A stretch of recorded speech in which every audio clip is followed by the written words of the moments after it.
Ciao tifosi napoletani! Siamo tornati con un'esclusiva imperdibile sul nostro amato Napoli. La squadra è sempre alla ricerca di migliorarsi per raggiungere grandi risultati, quindi non dimenticate di mettere un like a questo video e iscrivervi al canale per rimanere aggiornati su tutte le novità.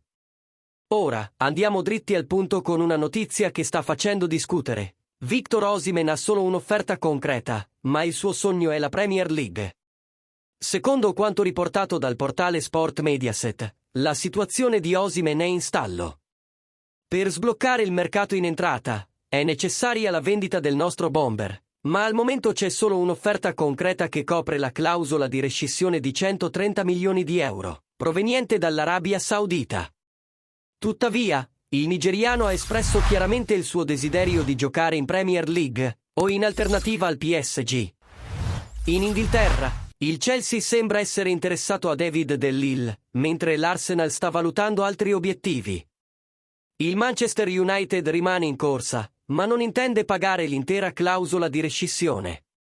Questo lascia Osimhen in una situazione di incertezza, con il Napoli che attende di capire quale sarà il destino del suo attaccante.